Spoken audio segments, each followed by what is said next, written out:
Bonjour les amis, bonjour les Lutétiens, nous revoilà dans l'After Lutèce. Comme promis, on va faire un tour très long, même deux tours très longs, des probabilités et des pronostics individuels pour chacun des coachs cette nouvelle saison 2024-2025 de la Lutèce Cup. Donc l'After Lutèce est heureux de vous retrouver. Vous savez, c'est la seule émission qui dit tout haut ce que tous les Lutétiens pensent tout bas, petit coquin. Donc, écoutez, trêve de blabla, on va pas épiloguer 10 000 ans, surtout que ce qui vous intéresse, c'est ce que Duda vous a prévu comme saison et comme début de saison. On va analyser vos rosters, vos compositions d'équipe, et on va regarder ce que vous pourriez faire ou pas, en tout cas sur le premier tiers de la saison. On ira un petit peu plus loin aussi, on regardera votre adversité sur les journées après la J5. Allez, on entame tout de suite dans l'ordre alphabétique. Alors, encore une fois, on va faire deux vidéos, parce que sinon, ça va faire une vidéo trop longue. Je vais couper en deux, on est 56, donc c'est assez simple à couper en deux, même si je vais essayer de faire roster par roster, donc peut-être qu'on décalera en fonction du nombre de représentants de chaque roster. Allez, on regarde ça tout de suite, en commençant dans l'ordre alphabétique, donc. Allez, à tout de suite. Et donc les premiers à arriver sur la piste, eh bien c'est les plus anciens de notre championnat. Pedro, l'un des fondateurs de la Lutèce Cup, pour ceux qui ne le savent pas encore. Il arrive avec son pote Laraigne, comme chaque année, avec l'Alliance du Vieux-Monde. Donc les vieux briscards lutétiens, les deux vieux briscards continuent leur tournée des rosters humains de Blood Bowl. Hein. C'est ça qu'on voit. Ils s'attaquent à du très lourd avec l'Alliance du Vieux-Monde quand même. Vous savez, c'est un roster compliqué à jouer, même si leur science du jeu n'est plus à faire. Leur connaissance des rosters devrait leur permettre de ne pas écumer les fonds de classement cette année dans la ligue. On a quand même vu que l'année dernière, en noblesse impériale, c'était mi-figue, mi-raisin. Donc on peut s'attendre à une saison assez semblable en réalité. Hein. Je note malgré tout le bon goût des deux vétérans d'avoir pris le bon big guy, hein, à savoir l'homme arbre, et la bonne compo d'équipe pour bien débuter la saison. Début de saison ardu cependant avec trois vétérans dont Bud et Olivier Dulac, 4 rosters lourds, dont Ogre. Alors Ogre, je l'ai dit sur le forum, c'est plutôt un roster minus, c'est un roster minus, mais c'est un roster minus qui cogne, hein, c'est un roster minus qui est là pour dégommer de l'adversaire. Et l'Alliance, elle n'aime pas jouer contre ce type de roster, surtout en début de saison. Donc ça risque d'être compliqué comme début de saison. La suite n'est pas mieux avec beaucoup de match-up compliqués et des coachs expérimentés. L'Alliance, ça préfère jouer contre du agile, du léger, que contre du gros bourrin. Et malheureusement, sur la piste de Pedro et de Laraigne, il y a beaucoup de ces derniers en face, du gros costaud en fait. Hein. Donc je pressens quelques difficultés en championnat. Pas de quoi permettre sincèrement une saison réussie. C'est pour ça que moi, à la fin de la J5, je pense qu'ils feront tout au plus 5 points. Ce serait déjà très bien en Alliance du Vieux-Monde vu leur adversité. Et je vais les classer en tier 4, interrogation, parce qu'encore une fois, roster très compliqué, saison calendrier dur à aborder, mais des coachs hyper expérimentés dans le maître tacticien en chef de la Lutèce. Donc on verra, interrogation. On passe aux Amazones maintenant. 3 équipes draftées, des coachs expérimentés, voire de sérieux prétendants au titre, et des compositions d'équipes identiques pour les 3 équipes, comme par hasard. Quoi. On aurait dit qu'ils se sont concertés entre les filles pour savoir qu'est-ce qu'on jouait. Donc attention aux Amazones cette année, on regarde ça tout de suite en détail. Alors les premiers, c'est Azroag et Slad Mortis, les champions en titre, qui montrent qu'ils ne sont pas là pour rigoler. Encore un roster compétitif de drafté après les Skaven l'année dernière, place aux Amazones. Composition d'équipe plus que classique, hein, et évidemment très solide. Avec leur expérience, leur titre, ça va être compliqué de ne pas les classer à nouveau parmi les prétendants au titre. Hein. Sincèrement, quand vous regardez l'équipe et les deux coachs, on ne peut pas dire qu'ils ne vont pas jouer les troubles faits en haut du classement. Reste que le début de cette saison n'est pas facile en réalité, avec de l'adversité, personnifiée par des coachs aguerris. Hein. Quand on voit le calendrier, il y a quand même du lourd en face. Des rosters qui vont forcément poser des soucis. Vampire et Nains du Chaos, les Amazones, elles vont pas rigoler très longtemps. Et des Skaven qui sera difficile d'arrêter, surtout en début de saison, alors qu'il n'y a pas de tacle, il n'y a pas de garde, il n'y a pas grand-chose pour s'opposer à la rapidité des Scaven. La suite de la saison est heureusement pour eux bien plus ouverte, avec des rosters bien plus abordables. Ils auront déjà des compétences pour lutter contre la petite adversité. Il y a du minus, il y a des coachs qui sont bien moins expérimentés ou qui ont moins de science de jeu que les deux zozos. Donc, en termes d'expérience, en termes de stratégie de jeu, je pense qu'ils pourront s'en sortir haut la main sur le reste de la saison. Remarquez la J13 contre Olivier Dulac. À mon avis, ça vaudra le détour parce que les deux équipes vont lutter pour les places en play-off, voire dans le top 8. Donc attention, alors je ne sais pas si c'est un top 8 en plus cette année, on verra. Donc attention à la J13 entre Olivier Dulac et Azrag et Slad Mortis. Bon, sur le premier tiers de la saison jusqu'à la J5, je pense qu'ils feront facilement. Ils feront 7 points, ils devraient faire 7 points, mais ça grimpera vite par la suite, je pense. Donc forcément, comme je le disais, tier 1, prétendant au titre, évidemment, on ne peut pas dire autre chose des gars qui ont gagné l'année dernière et qui ont pris un roster plus que compétitif. Alors le Liquid et Squeeze, ils commencent bien leur année. Hein. Regardez-moi leur composition d'équipe. Vous remarquez qu'ils ont déjà joué le premier match. J'ai enregistré la vidéo alors que j'ai su le résultat. Regardez bien la compo. Vous voyez pas quelque chose qui cloche? Il manque pas 2 joueuses quelque part? 2 joueuses à 4 de force? Ouais, bah les 2 sont mortes. Hein. Premier match contre Chouf, les 2 joueuses à 4 de force sont mortes. Ah, ça vous change des nains, hein, ça vous change des nains de l'année dernière. Changement de style complet.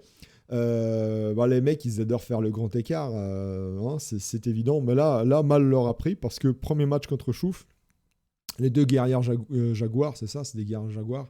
Ouais, c'est des guerrières jaguars. Ouais, les 2 guerrières jaguars, comme vous le voyez, au cimetière. Bravo Chouf! Félicitations, c'est une saison qui commence merveilleusement pour le Liquid et Squeeze. Alors ok, ils gagnent ce premier match, mais à quel prix? Victoire à la Pyrrhus, on peut pas dire autre chose. En réalité, quand on regarde leur début de saison, l'adversité est bien présente. Il y a du nain du chaos en plus qui va leur poser de gros soucis. Ça va être un vrai match test, ce match contre les nains du chaos. Donc le départ va être très compliqué. Ils ont déjà 3 points. Mais bon, là, ça va être vraiment, sans les 2 guerrières jaguars, ça va être vraiment très dur. Après, je les ai vus jouer, ils savent jouer les Amazones. Je pense qu'ils peuvent s'en sortir quand même. Ils ne vont pas faire que des défaites, c'est évident. Donc, l'un dans l'autre, ils peuvent quand même engranger quelques points sur ce premier tiers de la saison. Par la suite du calendrier, heureusement pour eux, ça s'ouvre un petit peu. Ils ont des match-ups plutôt favorables avec des équipes qui vont avoir du mal à jouer contre les Amazones. Donc honnêtement, même si la perte des deux guerrières jaguars est compliquée, alors ils auront un peu d'Indusment qui pourra les aider. Je pense qu'ils pourront se rattraper assez vite quand même si le premier tiers va être un peu éprouvant. Par la suite, ça devrait s'ouvrir. Donc, ils peuvent faire malgré tout une belle performance. Moi, je vois bien 8 points sur le premier tiers de la saison. Et je vais quand même les classer en tier 3 outsider parce que, encore une fois, ils montrent que même s'ils ont perdu le dégât à Jaguar, ils ont quand même gagné contre les morts-vivants. Donc, ils savent jouer ce roster-là. Donc, moi, je vais les mettre en tier 3 outsider. On ne sait jamais. Ils peuvent peut-être se mêler à la course pour les playoffs. Alors, Imperator Day maintenant. Imperator commence à connaître le bestiau. Hein. Ça chouine en début d'année. Et derrière, ça perf comme un gros taré. C'est un joueur plus que solide, évidemment. Il a pris un roster solide, compétitif. Et composition d'équipe, la même que les copains. Donc, très solide. On est d'accord. Tout pour faire une saison solide. Hein. Qu'est-ce que vous voulez que je vous dise? Qui plus est, mis à part la deuxième journée contre les nains du chaos comme adversaire, les match-ups sont plutôt à son avantage, à l'avantage des Amazones. Le premier tiers de la saison ne devrait pas poser de soucis. Il devrait être plutôt abordé avec sérénité et sans grosses difficultés pour Imperator Day. Il y a vraiment, à part les nains du chaos, il y a peu d'équipes qui peuvent rivaliser contre les Amazones. Attention toutefois, sur le deuxième tiers, il y a un beau triptyque nordique entre la J9 entre la J6 pardonnez-moi, et la J9. Ça risque d'être un vrai tournant de la saison. Là, pour le coup, avantage peut-être à cette période de l'année aux Nordiques qui auront déjà dans leur rang un ou deux tacles, et avec tous les blocages qu'ils ont, ça risque de pencher du côté des Nordiques. Donc il va y avoir un beau voyage en Scandinavie, en Norska pour Imperator Day à cette période de l'année. On verra comment il s'en sort. Attention aussi à la fin de saison, entre la J14 avec des nains et la J15 les ogres, l'équipe elle peut imploser juste avant les playoffs. Ça peut être vraiment un gros frein pour l'équipe pour bien performer en playoffs. Malgré tout, roster solide, coach solide, moi je lui donne 9 points sur le premier tiers de la saison et je vais le classer en tier 2 cette année. Valeur sûre, il l'a démontré par les saisons passées que c'est un coach qui sait jouer au Blood Bowl et qui manie très bien les différents rosters qu'il prend. Donc valeur sûre du championnat, c'est évident. C'est le chaos maintenant. Et le chaos, ça a été pris par Scarabée. La première tortue ninja qui vient se présenter, c'est lui. Quelle tortue! Le bout en train de l'équipe, le rigolax de la bande. Scarabée qui s'est sacrifié pour les copains en prenant le roster chaotique, en fait le moins drôle à jouer parmi les quatre rosters chaotiques. Et en plus, il a choisi comme dieu du chaos celui qui n'a pas de champion du tout, à savoir Slaanesh. Bon, ok, Slaanesh, j'avoue, c'est le meilleur des dieux du chaos. On est d'accord, hein. Vous savez très bien pourquoi. Hein. Vous savez très bien, petit coquin. Hein. Pas besoin de vous faire un dessin pour expliquer pourquoi. Hein. Si, vous avez besoin? Bon, ok, je le fais. Pas de souci. Après, Scarabée, quelle faute de goût. À mon avis, quelle faute de goût pour en Slaanesh mettre un troll du chaos dans l'équipe. Honnêtement, je désespère. Je pense que Scarabée, il a voulu tromper son monde en prenant carrément une figurine de Minotaur, hein, comme le nom de la figue l'indique. Il a pris une figurine de Minotaur qui aurait dû être le big guy de l'équipe, mais pour représenter son troll. Mais en réalité, il n'aura trompé personne. Hein.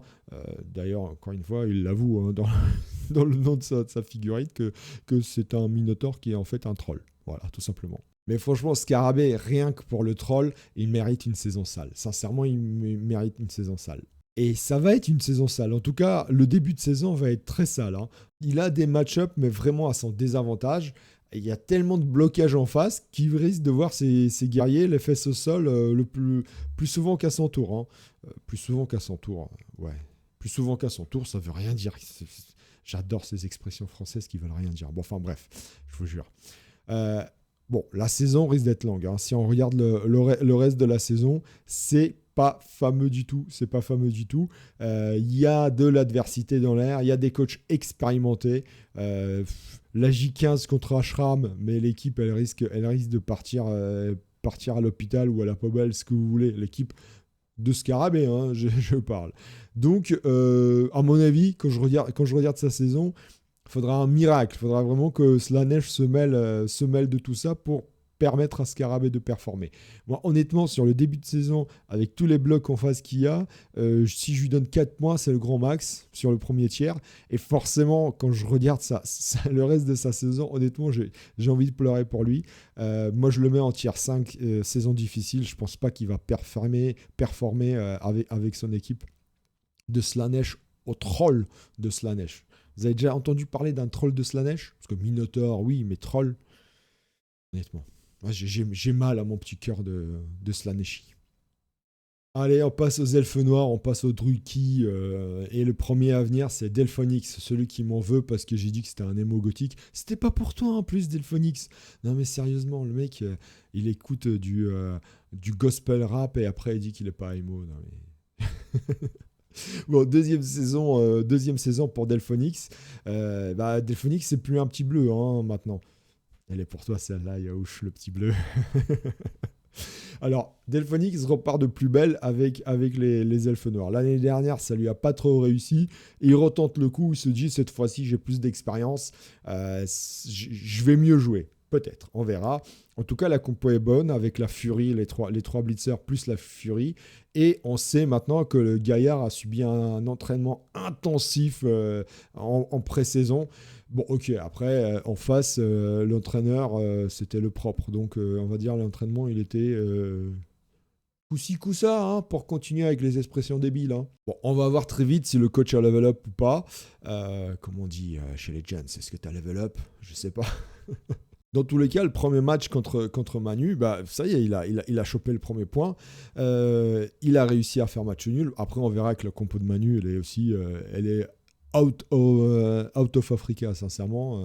Elle est d'une autre planète, donc on en parlera. Mais l'adversité est là. Hein. Sur le premier tiers de la saison, l'adversité est là. Il y a des coachs vétérans et on saura très vite, après les 5 journées, si effectivement les Delphonics a level up ou pas. On a une J3 contre Bucks et ou Nabolo. On a 3 vampires. On a, si on regarde un peu plus loin dans la saison, 3 vampires, 3 Norse. La saison va quand même être longue et compliquée. Hein. Donc il y a du nain en J9 et en J6. D'ailleurs, si vous regardez bien entre la J9 et la J14, pour moi, le parcours ressemble plus à un chemin de croix qu'à une balade tranquille. Hein. Sincèrement, quand je regarde l'adversité qu'il y a, ça va être très tendu pour Delphonix. Donc pour moi, même si il a level up, comme on l'espère, je pense quand même que ça va pas être qu'il va avoir du mal à se mêler à la course au playoff. Donc moi, sur le premier tiers de la saison, je lui donne 4 points.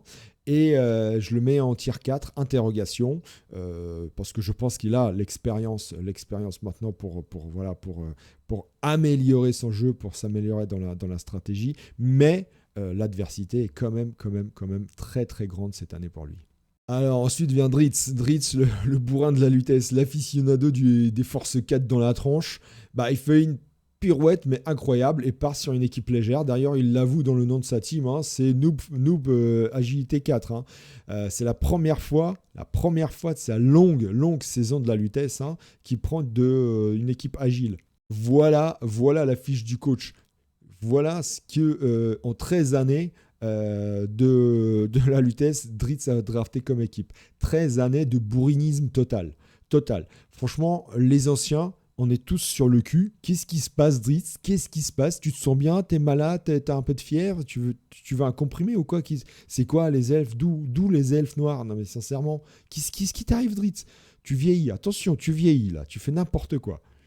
Après, attention, c'est de l'agile, mais pas de l'agile n'importe comment. Il part quand même sur une compo d'équipe avec 2 furies, hein, directement. Hein. Autant vous dire, ça va quand même être du bourrinisme, mais d'un autre genre. Ça va être du bourrinisme plus nuancé, plus en sournoiserie.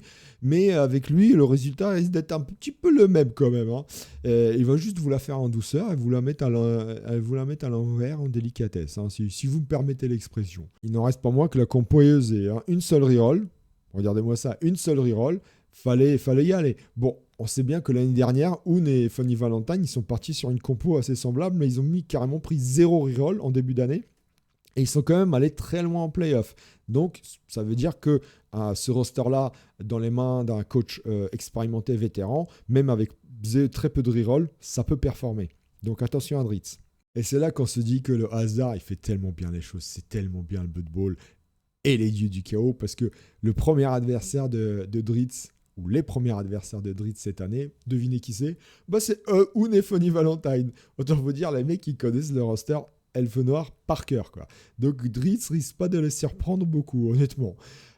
Pour le reste, malgré tout, la suite du premier tiers de la saison est à l'avantage de Dritz. Hein. Quand on regarde, il y a pas de quoi s'inquiéter pour lui, honnêtement, avec son expérience, même s'il ne connaît pas le roster, avec son expérience du jeu, il n'y a pas de quoi s'inquiéter. Pour moi, même le reste de la saison est assez aisé pour lui. Hein. C'est pas des coachs il n'y a pas beaucoup de coachs qui vont lui faire énormément de mal. Il n'y a pas vraiment de match-up où il se dit oh je vais rien pouvoir faire. Donc, encore une fois, malgré sa méconnaissance des rosters agiles, je pense que c'est une valeur sûre. Moi, je vais le mettre en tier 2, clairement, en tier 2, valeur sûre du championnat. Et sur le début de saison, pareil, il n'y a pas énormément d'adversité à part la J1. Je dirais 8 points sans problème pour Dritz avec ses elfes noirs. Donc je pense que c'est un potentiel playoffable et de loin, évidemment. Alors les elfes sylvains, on va commencer par Aplo, coaché par Magus, hein, une doublette avec un joueur moins expérimenté, coaché par un joueur expérimenté.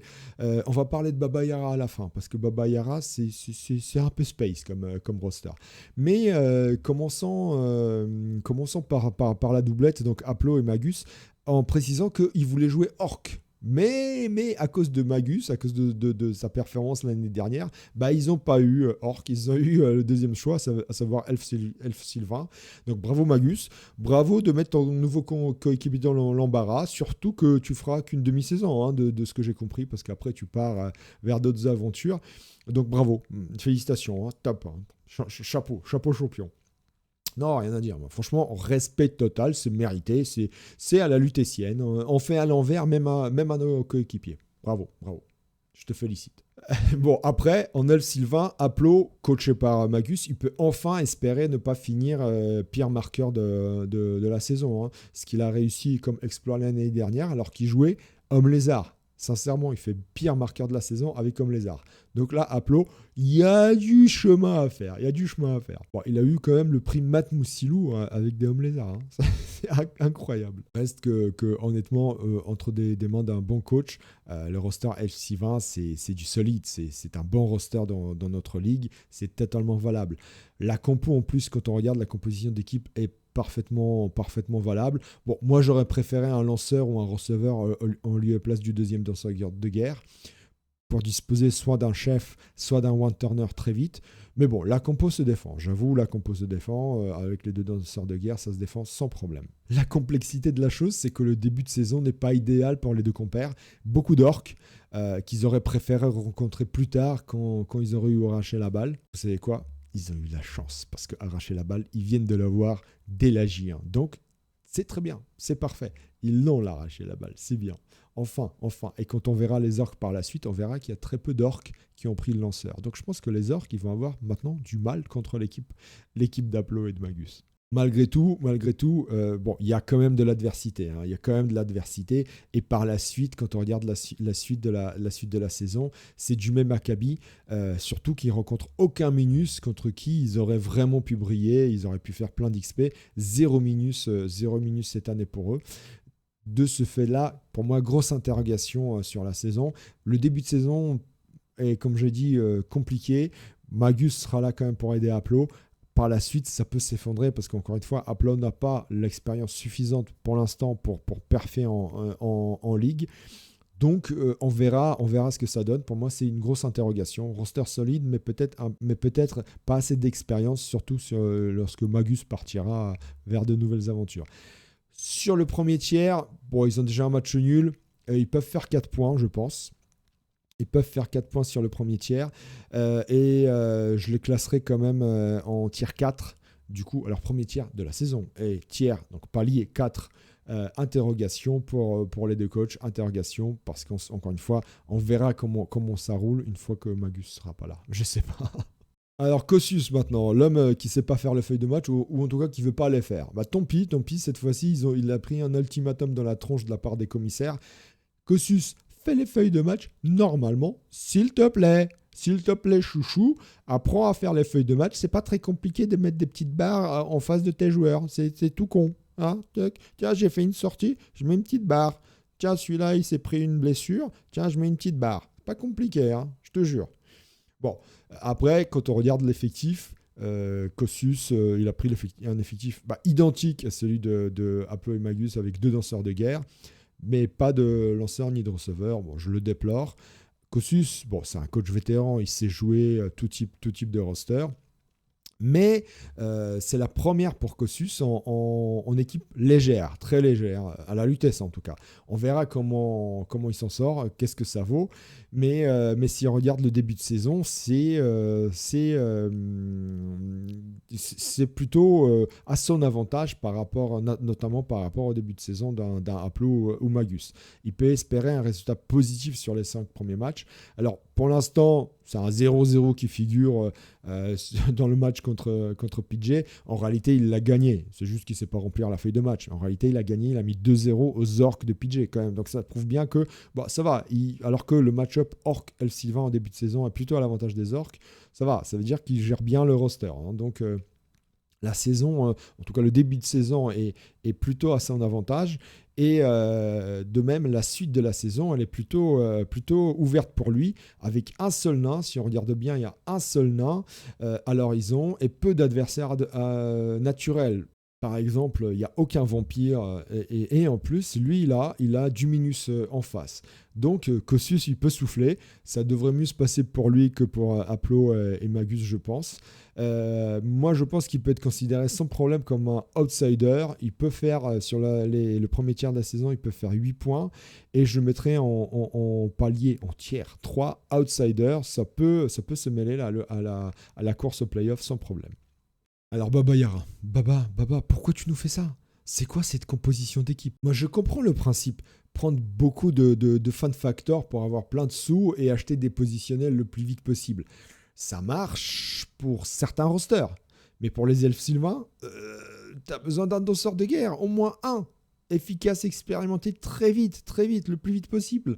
Là tu pars sur un lanceur et 10 trois quarts. Effectif de dingo, hein. Sincèrement, sacré effectif.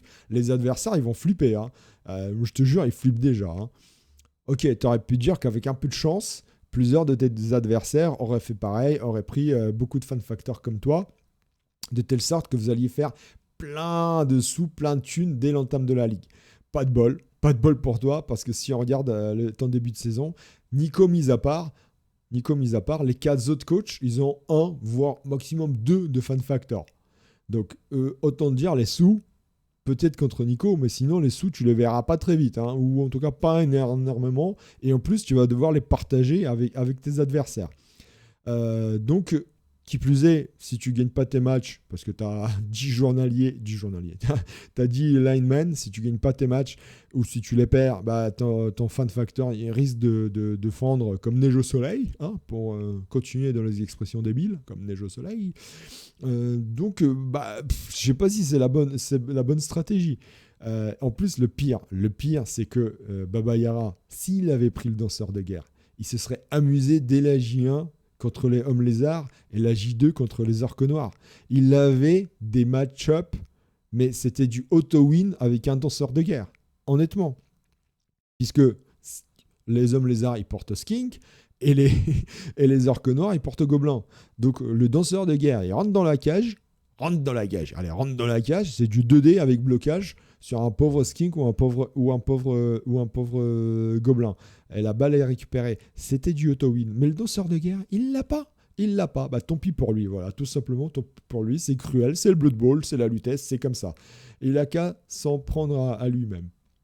Et le pire dans tout ça, c'est que la suite du premier tiers, c'est des vampires, qui est vraiment le roster le pire pour les elfes sylvains, et des orques qui arrivent.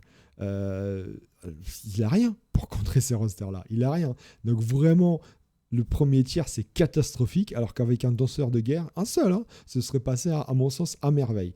Donc ça sent pas bon du tout. Et la suite de la saison, elle est pas idéale non plus. Pareil, il y a du nain, il y a des adversaires très lourds, très costauds, il y a du mort-vivant. C'est des match-ups qui vont être compliqués pour lui. Il va avoir une saison mais horrible. Il s'est dit, je pars sur une compo d'équipe où je me fais plein de sous, mais là, il va juste perdre son fan factor sur le premier tiers et il va se retrouver les mains dans le slibard. À mon sens, ça va être ça. Donc, je pense qu'il s'est totalement gouré. À mon sens, il s'est totalement gouré de stratégie de départ. S'il fait déjà 3 points sur le premier tiers de la saison, ce sera énorme. Et moi, je vais le classer, je vais dire saison difficile, tiers 5, saison difficile. Une fois n'est pas coutume, Baba Yara, il va pas finir à une place des playoffs. Il va finir, à mon sens, dans les très fonds du classement à la fin de la saison. Les Gnomes maintenant. Ah, les Gnomes, les Gnomes, les Gnomes. Première saison pour une équipe Gnome à la Lutèce. La découverte, la nouveauté. Et c'est Zaiko en plus. C'est Zaiko qui s'y colle. On dit souvent que certains sont nés sous la bonne étoile ou avec une cuillère dorée sous l'oreiller. Je ne sais pas si c'est ça qu'on dit, mais en tout cas, par chez moi, c'est ce qu'on dit. Et pour moi, Zaiko, il est de ceux-là. C'est les gros chatards, quoi. Hein, c'est tout simplement. Alors, Zaiko, le sélectionneur de l'équipe de France, pour moi, respect total. Il opte pour la découverte, la nouveauté, l'exploration, les zones vierges du Blood Bowl avec les gnomes. Il aime le danger, la survie. Pour moi, c'est une espèce de Mike Horn du Blood Bowl, de la Lutèce en tout cas. C'est le seul vétéran volontaire qui tente l'aventure des gnomes. Honnêtement, c'est le seul gars qui tente les gnomes cette année. Je dis, vous les autres coachs vétérans, hein, les gros expérimentés, les gros tournoyeurs, prenez-en de la graine, sincèrement. Hein. Suivez mon regard, hein, si vous voyez de qui je parle. Hein, suivez mon regard. Alors, au regard du roster, on aurait pu se dire que ça allait être très très compliqué pour lui sur la saison. Mais voilà, dans la vie, il y a des chatards. Et Zaiko, il fait partie de cela. Regardons le début de saison et vous allez comprendre tout de suite pourquoi je dis que c'est un chatard. Deux Nordiques et un humain. Les blocages, ils vont pas marcher. Ils vont pas marcher contre Zaiko. Alors ok, pas de bol, il tombe contre Courchevel, qui a un roster totalement loufoque, où il est parti sur une compo d'équipe qui vaut moins en termes de team value que les gnomes de Zaiko. Donc, en plus, Zaiko n'a pas eu de bol, vraiment pas eu de bol sur ce match avec des dés de blocage mais catastrophiques, où il a fait des doubles skulls, des esquives ratées dans tous les sens. Enfin bref, c'était pas son match, il a perdu. Mais malgré tout, voilà, pour les Nordiques, c'est pas un match, les Gnomes, c'est pas un match-up favorable, même pour les humains, parce que les blocages vont pas marcher. C'est qui les blitzers qui vont se retrouver au sol s'ils prennent blocage et qui vont se faire marcher dessus par des gnomes, hein? C'est qui? Donc, c'est pour ça que je dis que Zaiko a de la chance. Et puis, quand on regarde plus tard, il n'y a pas que les humains et les Nordiques. Il prend deux nains. C'est lui qui les prend. Les deux nains, il les a. Sur 56 coachs cette saison, Zaiko prend les deux nains. Les deux nains, évidemment, quoi. Les nains, ils vont être trop contents de tomber contre les gnomes. Trop contents, je pense, hein, sincèrement. En plus, s'il prend la star avec la canne à pêche, je pense que les nains, si jamais, par malheur, le mec il arrive à choper la balle, mais le nain, il peut plus rien faire. Il joue plus, quoi. Autant vous dire, il joue plus.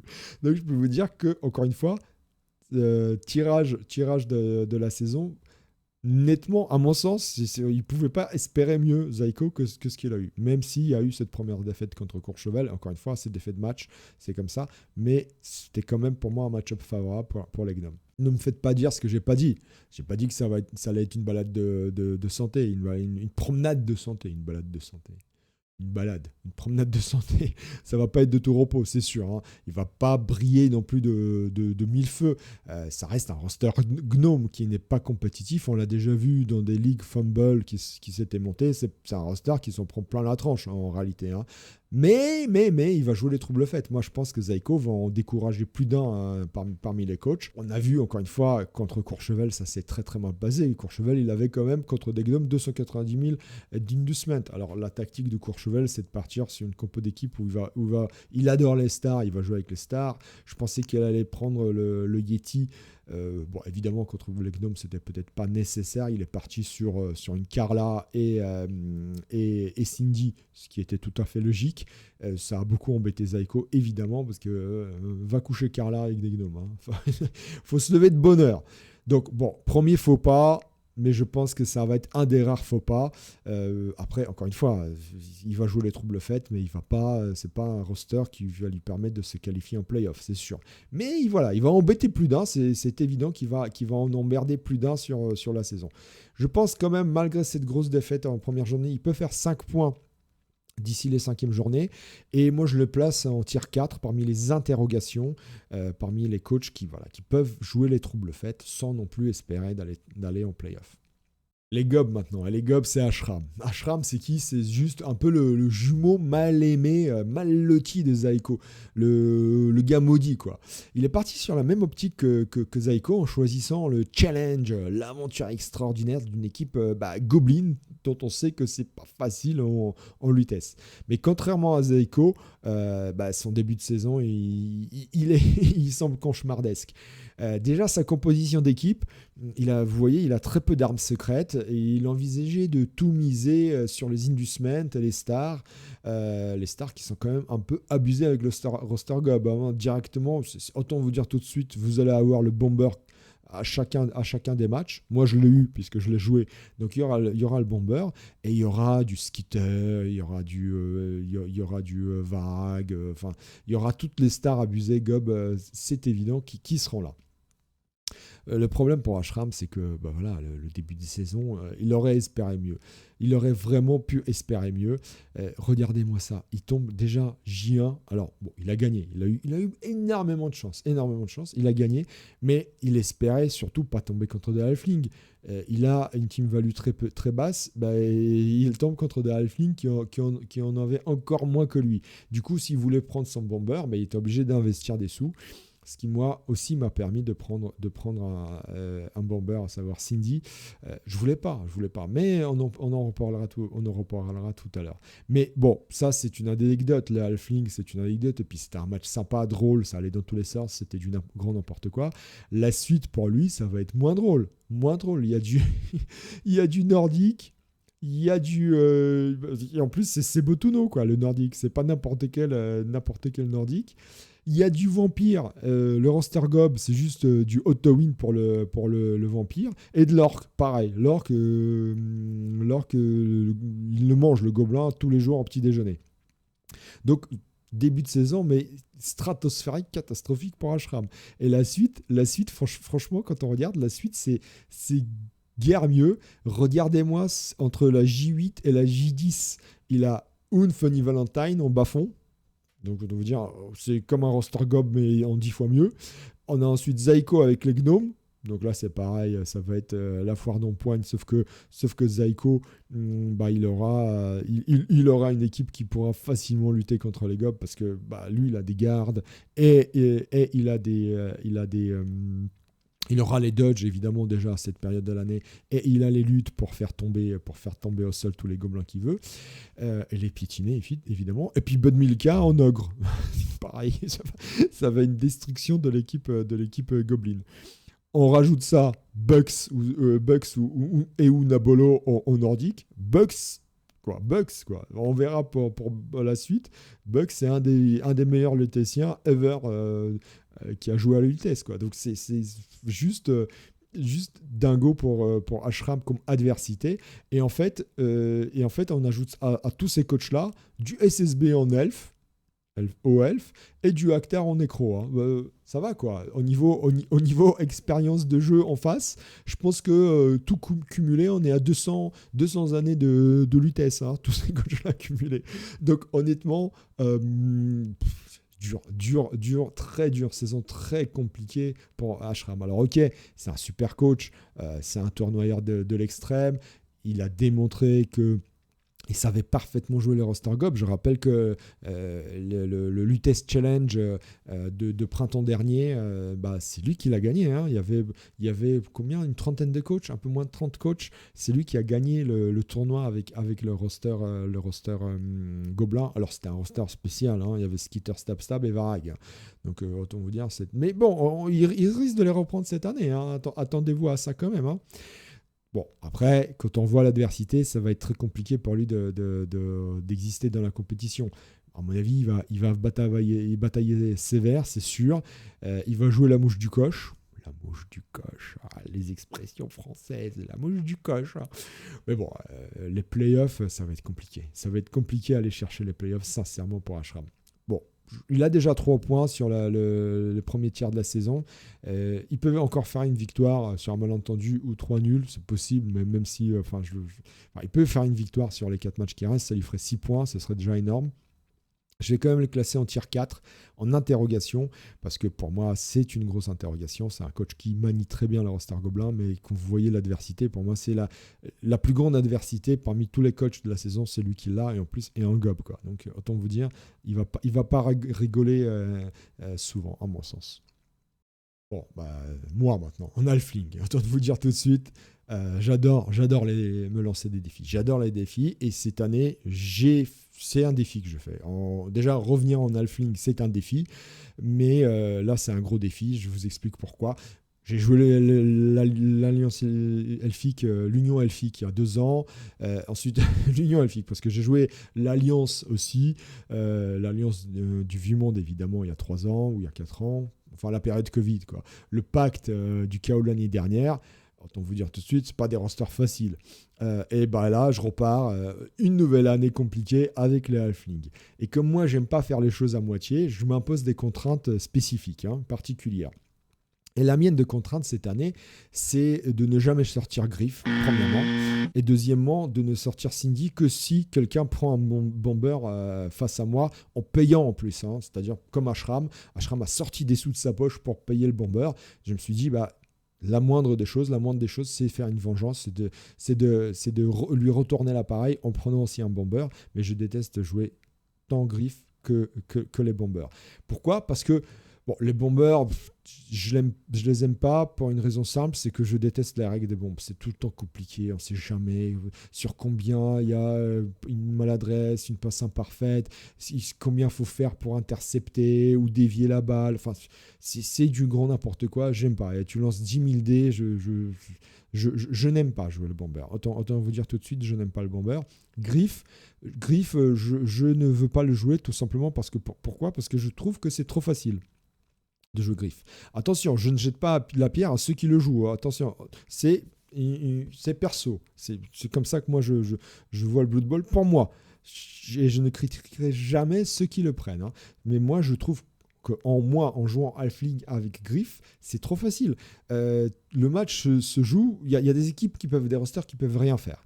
Et le match se joue sur est-ce que je vais faire un double 1 en esquivant avec Griff ou en essayant de choper la balle, ou est-ce que le mec il va réussir à faire un pot sur un dé la plupart du temps en blitzant Griff. Parce que je ne vais quand même pas le mettre pour qu'il se fasse bloquer. Et puis même, il faut aller le chercher pour le blitzer. Mais s'il arrive à le blitzer, ça va être du 1D dans 99% des cas, et il faut qu'il sorte le pot, donc le 6. Donc le match se joue soit sur un double 1, soit sur un pot ou double pot s'il relance, quoi. Donc pour moi, c'est ça. C'est ça un match où les minus prennent Griff. C'est pas ma vision du Blood Bowl, c'est pas ce qui me fait kiffer. Moi, j'aime bien l'adversité, j'aime bien réfléchir, essayer de positionner mes joueurs de telle manière à tendre des pièges à l'adversaire, l'agresser un petit peu, lui mettre un peu la pression psychologique. Mais juste me dire, le match, je peux le gagner si je fais pas double 1 avec Griff. Bon, voilà, c'est pas ma cam, tout simplement, c'est pas ma cam. Voilà. Bon, je l'ai dit, ça y est, c'est dit. Donc voilà, vous n'aurez pas Griff en face, mais vous risquez de ne pas avoir de relance non plus. Et puis vous risquez aussi de vous faire un petit peu agresser. Les joueurs, ils risquent de partir très vite. Parce que, je ne vais pas jouer les premiers violons de la Ligue cette année, c'est évident. Par contre, je joue clairement le crampon d'or. Ça va être aggro à chaque tour ou presque. Autant vous le dire tout de suite. Et oui, je joue le crampon d'or parce que je veux défendre mon titre et le gagner pour la 3e fois. Et je veux surtout défendre mon titre du meilleur cramponneur de l'histoire de la vitesse sur une saison régulière. Et oui, c'est moi. C'était moi, en vérité. C'était moi. Je peux me lancer des petites fleurs. Saison 2013-2014 avec le Gentleman Fowlers Club. 23 agressions en 15 matchs. Personne n'a fait mieux depuis. Certains se sont rapprochés, mais personne n'a fait mieux. Donc voilà, je veux défendre mon titre cette année et je veux avoir non pas ma 3e étoile, mais mon 3e petit crampon sur mon maillot, tout simplement. J'en ai 2, il m'en manque un pour avoir la triplette, voilà, tout simplement. Donc oui, je joue le crampon d'or. Par pure méchanceté, tout simplement. Je savais très bien que je suis que fiel méchanceté. Donc moi, tout ce que je veux cette année, c'est marcher sur les tranches de vos petits joueurs. Voilà, tout simplement. Voilà. Je l'annonce tout de suite. Donc, honnêtement, honnêtement, quand on regarde ma saison, je vais pas briller. Hein. Il y a du vampire, il y a du minus qui peuvent me faire mal aussi. Il y a des elfes ou des nains avec du chaos contre lesquels je vais pas faire grand-chose. C'est évident. Il y a de l'orc aussi. Ça va être très compliqué pour mes petits halflings. Mais je vous promets, un match, à chaque fois un match où je vous agresse à chaque tour et je vous piétine vos joueurs. Voilà. C'est dit, c'est dit. Donc, je vais faire peut-être 2 points. Moi, si je fais 2 points sur le premier tiers de la saison, ça va être très très bien. Très très bien. 2 petits matchs nuls, moi, ça me suffit. Je compte à peu près une dizaine d'agressions. Voilà. Sur les 5 matchs. Bon, je veux me classer en tier 5, saison difficile, mais encore une fois, là n'est pas l'essentiel. Voilà, tout simplement. Hein, en toute douceur, en toute amitié et en toute méchanceté gratuite. Cela étant dit, passons aux autres rosters, parce qu'on a fait quand même 3 minus entre Zaiko, Ashram et moi. Ça ici, trop d'agression, trop de fourberie, de sournoiserie. C'est bon, ça suffit. Passons à des vrais rosters, à de la vraie compétition. Et les Elfs arrivent alphabétiquement juste après les Halflings. Le premier, c'est Edzergon. Edzergon, première saison pour lui à la Lutèce, mais c'est un vétéran de Blood Bowl. Il l'avoue quelque part, il est un peu rouillé. Il a été entraîné dans ce guet-apens qu'est la Lutèce par son petit fiston qui n'est d'autre que Immuserg. Et une chose est sûre, il ne choisit pas la facilité en partant sur un roster Elf. Hein. Il n'est pas réputé des plus faciles, même si c'est un bon roster, mais pour les débutants à la Lutèce, hein, ce n'est pas le roster le plus facile, ou en tout cas le moins reposant pour le cerveau à jouer. La compo d'équipe semble néanmoins très classique et on se dit que le bougre, il sait dans quel sens il va. Hein. Je pense qu'il a bien réfléchi à sa stratégie, à son positionnement tactique, donc je pense qu'il maîtrise quand même le roster. Hein. Attention tout de même, c'est encore une fois, Edzergon, c'est un roster difficile et pas mal de coachs vétérans ils ont laissé les plumes à la vitesse avec ce roster-là. Donc fais gaffe quand même, hein, fais gaffe quand même. Surtout que quand on regarde les calendriers d'Edzergon, on se dit... Aïe, ça risque d'être difficile. Hein. On se dit que l'adversité est plutôt grande. Hein. Ça va pas être de la tarte. Il y a des joueurs très endurcis contre lui, des rosters contre qui ce sera très compliqué pour Edzergon de lutter, encore une fois, surtout en début de saison. Je pense notamment au mort-vivant de Mamet, qui commence à vraiment à bien maîtriser le jeu, les Skaven d'Alaric. Alaric, ça reste quand même, il a montré que c'est un joueur très compétitif. Donc franchement j'émets des gros doutes sur le début de saison d'Edzergon et même sur la suite de sa compétition, parce que quand on regarde la suite, il y a de la grosse brutasse en face, il y a de la très grosse brutasse, des joueurs hyper expérimentés, et ça sur tout le parcours, il y a quasiment pas de nouveaux, de noobs, et toutes les équipes, tous les rosters qu'ils vont rencontrer vont poser énormément de difficultés aux elfes d'Edzergon. Donc désolé pour toi, Edzergon. À mon avis, ça va être une saison d'apprentissage à la vitesse très dure, mais t'inquiète pas, on en est tous passés par là. Ça va bien se passer en douceur. Tu risques d'avoir quelques joueurs blessés à chaque match et des journées longues qui se suivent et qui se ressemblent dans l'adversité et la douleur. Mais c'est une première saison d'apprentissage. Demande aux autres comment ça s'est passé pour eux. Ils sont tous passés par là, hein. Moi y compris, donc t'inquiète pas. Donc, bon, sur le premier tiers de la saison, s'il fait 3 points, ce sera déjà très bien à mon sens. Encore une fois, la diversité est très grande. Et puis, je vais le classer en tier 5, saison difficile, saison d'apprentissage, tout simplement. Alors, SSB, j'aurais dû parier. Je n'étais certain qu'il allait revenir. C'est trop dur. 6 mois sans la lutter, c'est trop dur. Le vainqueur d'il y a 2 ans, celui qui nous a abandonné lâchement en cours de saison, en cours de route, il nous disait qu'il en avait marre de Blood Bowl, qu'il voulait plus jouer. Il nous revient tout fringant, tout neuf, tout beau, comme si de rien n'était, et il reprend les Elfs. Elfs qu'il a déjà joué par le passé, hein, avec une réussite certaine, parce qu'il les a qualifiés en play-off. Hein. Saison 2020-2021, Elfs, il va en 8e de finale avec ce roster. Donc, c'est un roster qui s'est joué, aucun doute là-dessus. Donc, tout porte à croire qu'après 6 mois de pause, il revient avec un appétit de guerrier, on va dire, hein, de guerrier phénix. Roster beaucoup plus solide que les Slann qu'il a joué l'année dernière, enfin, qu'il a joué la moitié de la saison dernière. Donc là, il va espérer faire un max. Moi, je reste mitigé sur la compo d'équipe avec l'absence de lanceur quand même. Mais bon, c'est un vétéran du Blood Bowl. C'est un mec qui sait jouer ce roster-là. Il sait très bien ce qu'il fait. À mon avis, il ne jouera pas la passe, c'est évident. Il va plutôt jouer l'évitement, le contre. Il va balader l'adversaire de gauche à droite pendant 8 tours pour marquer au 8e. Quoi. C'est comme ça que ça va se passer. Et après, il va jouer la défense solide pour essayer de contrer. Hein. Je vous le dis déjà, je vous le donne dans le mille. Déjà, vous allez voir. Malgré tout, le début de saison n'est pas de tout repos. Il y a du Sebotuno, il y a du Kral JC. C'est des équipes sur lesquelles il faudra qu'ils fassent gaffe. Hein. Vampire et Nordique, ça va être chaud quand même. Hein. Bon, après, il a la chance de prendre Akhtar qu'en début de saison, là où les nécros sont vraiment prenables. Craint un peu les nains d'Imuzarg, à mon sens.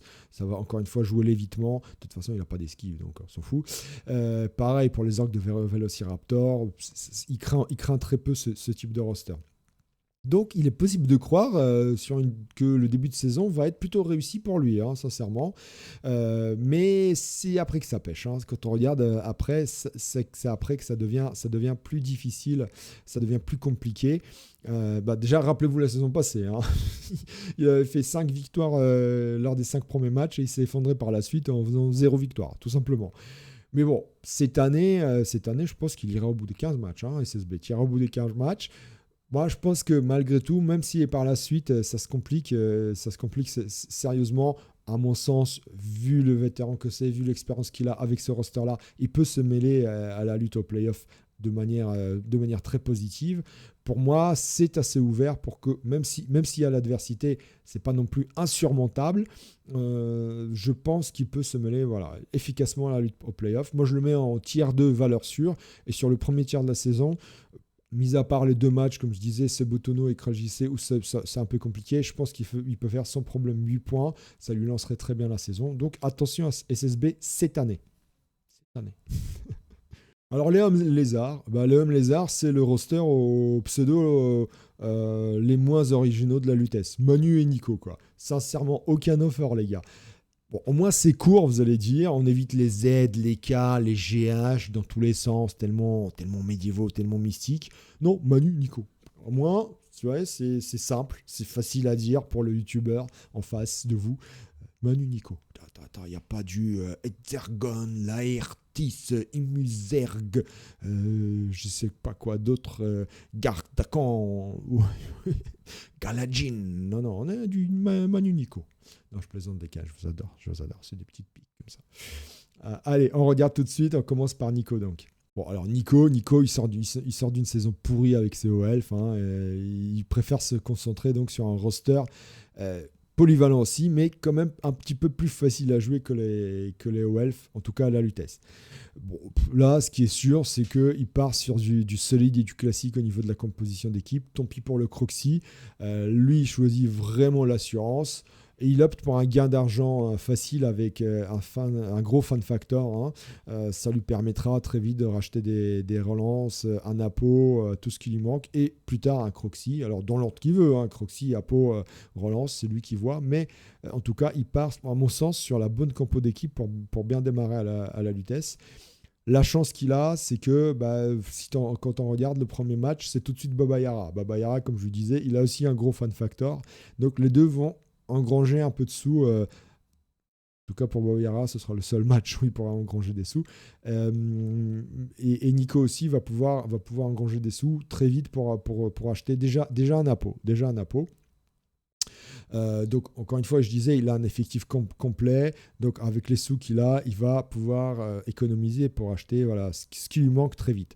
Il se prend quand même 2 Skaven sur les 5 premiers matchs de la saison. Et c'est pas n'importe lequel, hein, Skaven. Hein, c'est pas n'importe lequel. C'est juste Alaric qui a fait playoff l'année dernière et Garden qui a gagné le championnat il y a 3 ans maintenant. Il y a 3 ans. Donc, donc ça va pas être simple, non plus. Mais il a quand même des match-ups plus faciles. Les gnomes de Zaiko, je pense pas que ça lui fasse très peur. Ou les vampires du Doc, pareil, avec les Minus.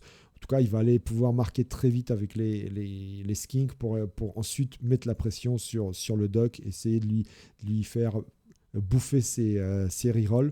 Donc, s'il comprend comment jouer contre les vampires, comment il faut jouer contre les vampires, il peut s'en sortir très bien contre les vampires du doc. Et donc, comme je disais, les elfes sylvains de Baba Yaga sont danseurs de guerre. Donc là, c'est pareil. Normalement, c'était un auto-win, une victoire automatique pour Baba Yaga. Ce ne sera pas le cas. Et là, je pense qu'il peut s'en sortir aussi contre Baba. Quand on regarde le reste de la saison, bah, c'est plutôt ouvert pour lui en réalité. Hein. C'est plutôt ouvert. L'adversité, pour moi, à mon sens, elle est gérable. J'ai pas dit que c'était facile. Je dis que c'est gérable pour Nico avec ses hommes lézards. Donc, premier tiers de la saison, moi je dis 8 points. Et puis on va le mettre en tier 3, outsider. Il peut se mêler à la lutte au playoff sans problème. Alors Manu, il part sur une stratégie beaucoup plus audacieuse, hein, beaucoup plus offensive. Il mise tout sur le Croxy, mais il va quand même chercher les deux rerolls. Manu, si tu mises tout sur la stratégie Crocs, vas-y à fond. Tu prends une reroll, mais tu prends les 5 Saurus et tu vas en baston. Là, tu nous fais une demi-molle. Là.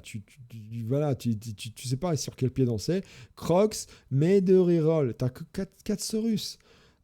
Et c'est pas ça qu'il fallait faire. Soit tu pars vraiment sur une stratégie offensive où tu mises tout sur la baston, soit tu pars comme Manu sur une stratégie beaucoup plus en douceur et beaucoup plus sécurisante. Là, tu fais une demi-molle, tu fais une stratégie de piche, tu nous fais un piche, quoi. Sincèrement. La preuve en est, c'est que ça s'est retourné contre Manu. Il n'a pas su faire mieux qu'un match nul contre des elfes noirs de Delphonix, où justement, il lui a manqué beaucoup d'impact physique.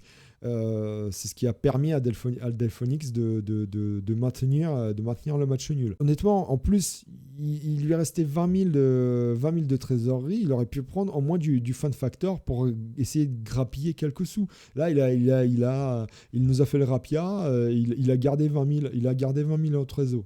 Aucun intérêt. Et derrière, quand on regarde, ça va être difficile pour lui. Il y a du Bosque. Avec des nains, Boss qui se dit youpi, quoi. 4 Saurus, que des minus de partout, génial, quoi. Il est où le danger? Bon, il y a un Crocs, mais ça va, on va le gérer. Et que 4 Saurus derrière, super. Et derrière, Manu, il prend que du lourd, du gros pas beau, quoi. Du joueur bourrin, pas beau. Et les 4 Saurus, ils vont vite fait faire la tranche. Et Olivier Dulac le dit souvent dans ses vidéos. Hein, Olivier, voilà, je fais un parallèle, je te tends la perche. Hein. Quand il a joué Homme Lézard, il le dit, chez les Homme Lézard, c'est très vite l'escalade. Tu perds un premier Saurus, et ben voilà, c'est fini pour toi après. Ça s'enchaîne. Donc là, avec 4 Saurus, franchement, il en perd un, il lui reste 3 Saurus. Ça va être catastrophique. Après, en tout cas, le premier tiers de la saison va être compliqué. La chance qu'il a, c'est que si on regarde le reste de la compétition, ça s'ouvre un peu. Il y a beaucoup moins d'adversité que sur le début de saison. Pas mal de coachs nouveaux, peu expérimentés à la Lutèce. Donc c'est clairement ouvert. Mais encore une fois, ce début de saison est dur. Ça ne va pas être une réussite. Il va falloir qu'il essaye de maintenir au moins des matchs nuls et qu'il ne perde pas de joueurs. Surtout qu'il réfléchisse bien à ne pas perdre de joueurs, à bien les sécuriser. Parce que après, ça peut vraiment s'ouvrir, ça peut vraiment être à son avantage. Il peut se mêler à la lutte au playoff. Enfin, encore une fois, ça reste un roster, les Hommes Lézards, ça reste un roster hyper solide. Mais il peut aussi se vautrer parce que la stratégie, à mon sens, n'était pas la bonne. Il ne faut pas qu'il rate le début de championnat, tout simplement. Donc moi, je pense 6 points jusqu'à la 5e journée, ce serait déjà énorme vu l'adversité. Après, je vais quand même les classer en tier 3 outsider parce que c'est un bon coach et parce qu'il a une suite de la saison plutôt ouverte pour lui. Les humains, un seul humain cette année, une fois n'est pas coutume, c'est Script Kiss. Alors pour Script, les humains, c'était le deuxième choix. Il aurait préféré jouer Orc cette année, c'était sa première option, mais non, parce qu'il a fait un trop bon parcours l'année dernière. Du coup, il n'a pas pu avoir les Orcs, il a les humains. Il se retrouve à la tête d'une équipe bien plus compliquée à prendre en main en réalité que les peaux vertes. Mais maintenant, on commence à le connaître et on sait que c'est un bon coach. Hein. Attention, il est issu des rangs, des rangs de Blood Bowl 3, de tous les coachs de Blood Bowl 3.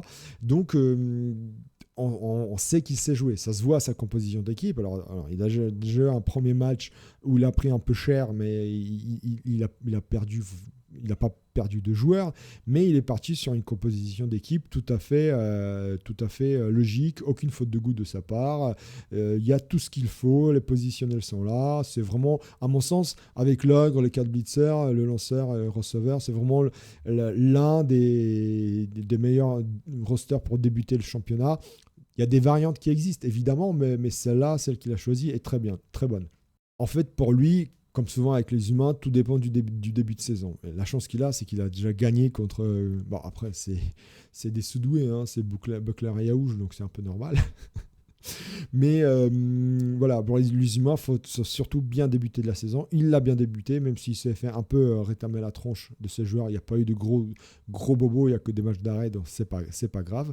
Donc véritablement, lui, Scripting Kids, il va falloir qu'il pexe beaucoup sur le début de saison pour bien faire monter ses joueurs. Ça aide ensuite par la suite, parce que les humains, c'est par la suite de la saison que ça s'effondre vraiment. Donc il faut vraiment qu'il pense à bien pexer. C'est ce qu'il a commencé à faire. S'il ne pexe pas, et si on regarde sa saison, ça reste d'être dur quand même. Ça reste d'être dur. Il y a des gros matchs. Qui arrivent. Il y a du mort-vivant. Les humains, ils n'aiment pas ça. On vient de le voir. Ils n'aiment pas ça, les humains. Ils s'en prennent plein la tronche. Il a réussi quand même à gagner parce que bon, c'est Buckler et Yaouch.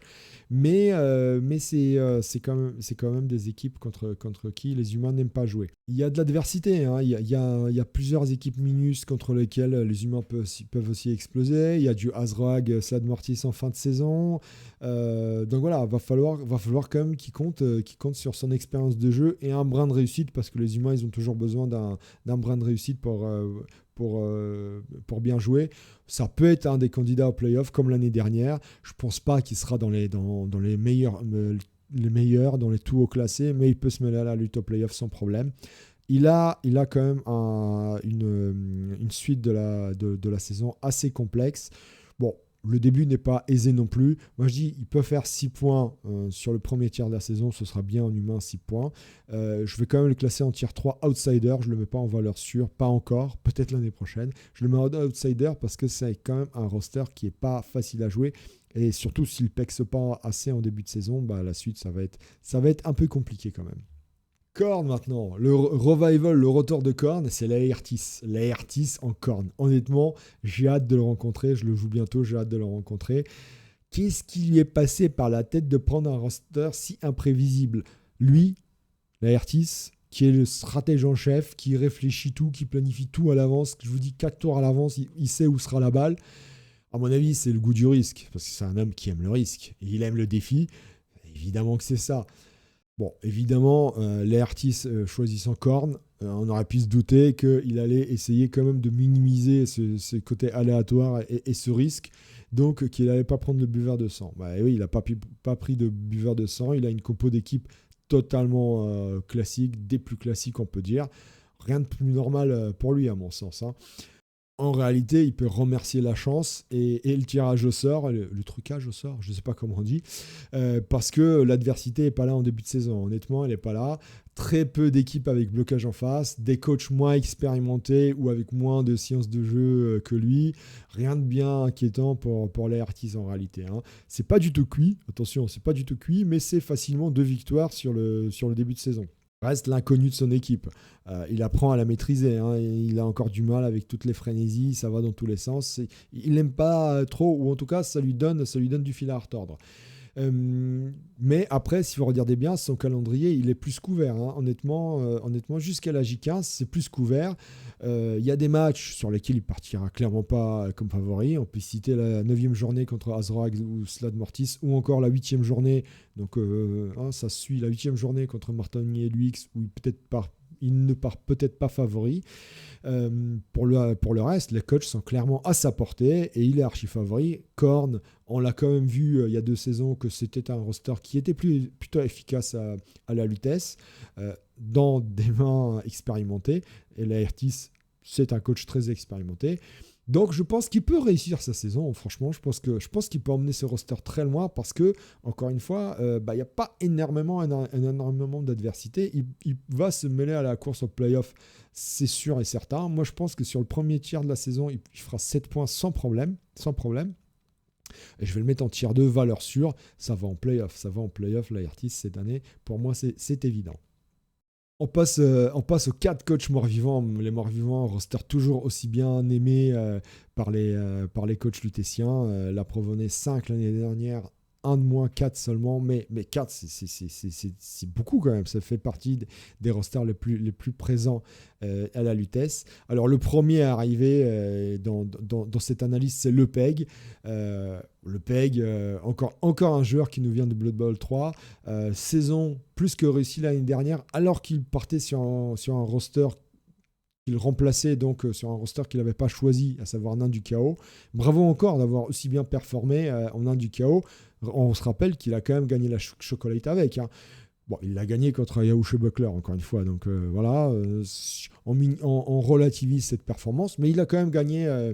Il a quand même gagné la Chocolate, donc bravo. Cette fois-ci, enfin, il part sur un roster qu'il a choisi et c'est mort-vivant. Quand on regarde la compo d'équipe, c'est classiquement classique. On connaît la musique, on ne va pas épiloguer, ça va défourailler sec et on aura les morts-vivants. Évidemment, peut-être le PEG ou d'autres, on aura les morts-vivants parmi les plus bourrins, les plus brutasses, les bachelors du championnat. À mon sens, le PEG, il sera parmi les premiers bagarreurs si on regarde son début de saison. Hein. Le début de saison est clairement à sa portée. Bon, attention, il y aura quand même deux Amazones sur son chemin, hein, alors qu'il n'a pas de tacle pour l'instant, évidemment. Bon, il ne fallait pas le mettre trop en confiance, hein, ça reste un petit jeune entre nous dans notre championnat, donc il fallait quand même lui mettre un peu d'adversité. Deux Amazones, le trucage au sort, c'est un peu normal qu'on lui mette deux Amazones alors qu'il joue mort-vivant. Hein. On ne va pas lui non plus lancer les fleurs et lui laisser la porte ouverte. Il faut un peu plus de saison pour être un véritable champion, pour qu'on puisse un petit peu truquer le tirage au sort et faire un trucage plutôt favorable, comme c'est le cas pour d'autres coachs. Hein. Je dis ça, je dis rien. Et donc l'adversité, il l'a. Hein. Entre Imperator Day et le duo Azroag et Slade Mortis, ça va les Amazones. Hein. Il leur a ce à quoi il mérite. Hein. Deux Amazones et pas n'importe lesquels. Hein. Et le reste n'est pas piqué des hannetons, honnêtement. Hein. Alors attention, piquer des hannetons. Franchement. Mais qu'est-ce que ça veut dire piquer des hannetons? Mais qui va piquer des hannetons? C'est des insectes. Qui va piquer? Ça va pas la tête, quoi. Qui c'est qui invente des expressions pareilles? C'est débile. J'en ai marre, je vous jure, j'en ai marre. Bref, revenons à nos moutons.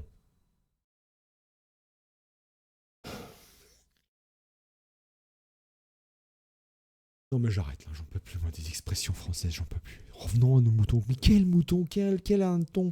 Mais hop, oh, waouh! C'est bon là, ça suffit. Revenons à Peg, le Peg, ok?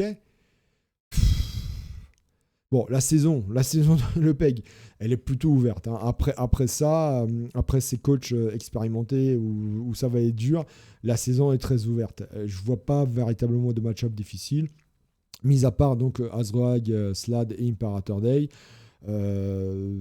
Bon, il prend les nécros de Galadjin ou les elfes noirs de Dritz, mais il les prend en début de ligue, donc ça va encore. C'est le bon moment de les prendre. Et il prend les costonnants, les orques ou orques noirs en fin de ligue.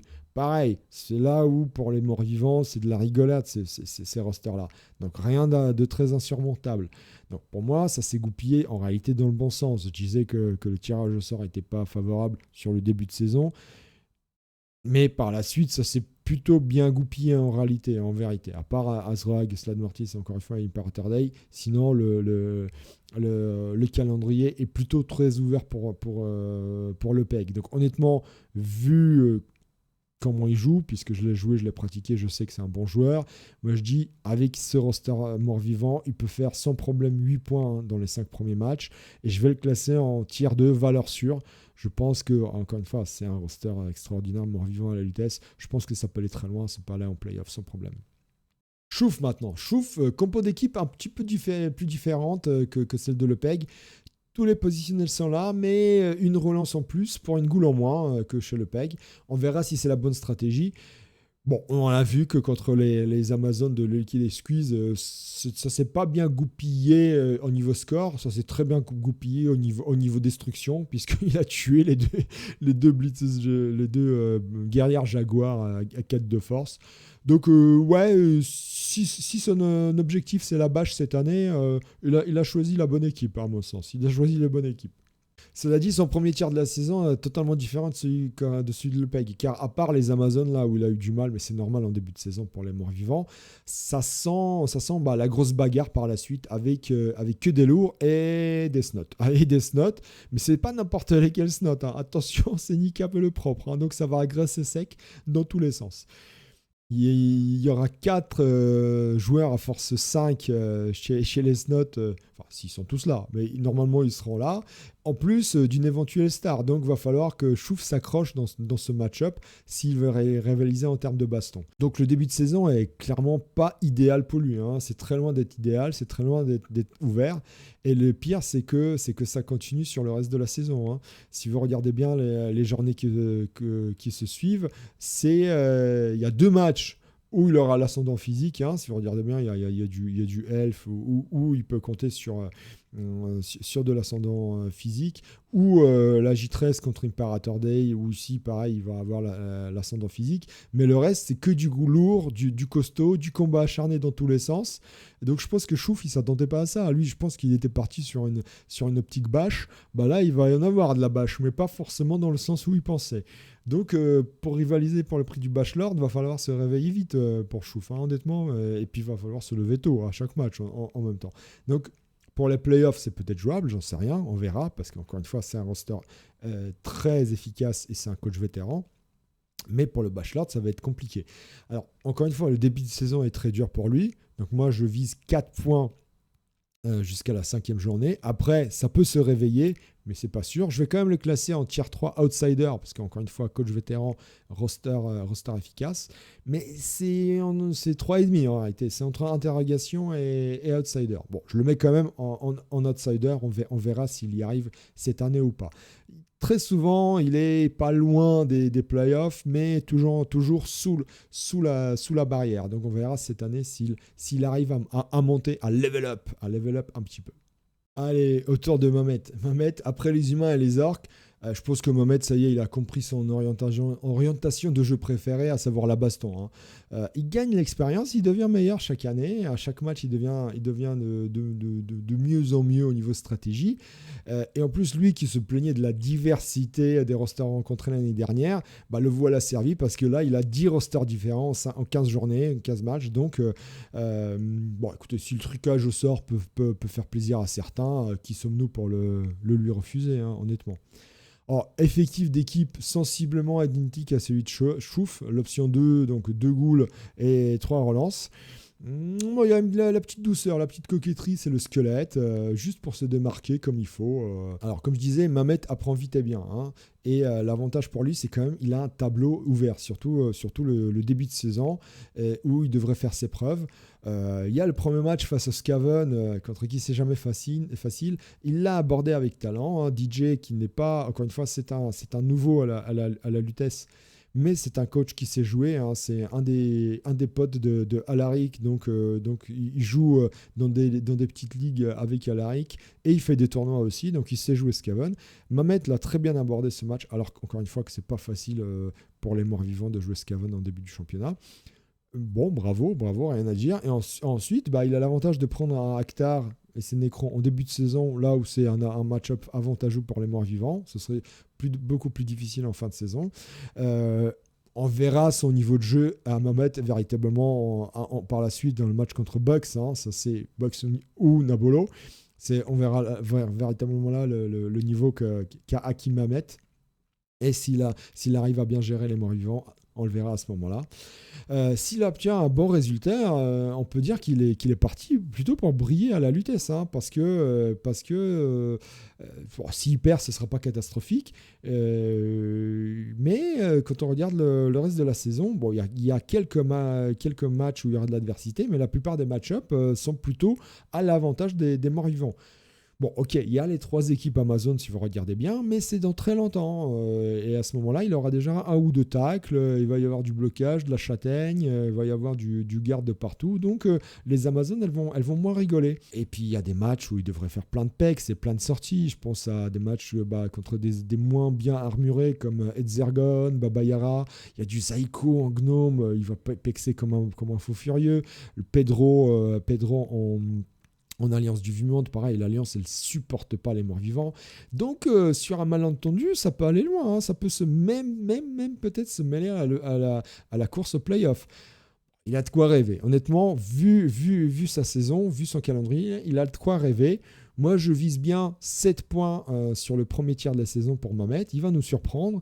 Et puis, je le mettrai en tier 3, outsider, parce que voilà, ça peut se mêler quand même. Alors, je ne dis pas forcément positivement, mais ça peut se mêler à la course au playoff. Bon, on termine par les plus beaux, les plus forts, les plus costauds, les Buckler et Yaouch. Et pas Scarlan, hein. Désolé, j'avais écrit Scarlan, j'avais tellement l'habitude que il y a quelques années de ça, Buckler et Scarlan, c'était tu sais, le moyen même mnémotechnique. Buckler, Scarlan, c'est mort-vivant, parce qu'ils avaient joué mort-vivant. J'ai écrit donc Buckler, Scarlan dans la première vidéo, mais c'est bien Buckler et Yaouch, hein, désolé. Bon, fini la rigolade, les deux compères, ça y est, là ils se disent le pack du chaos, c'était n'importe quoi.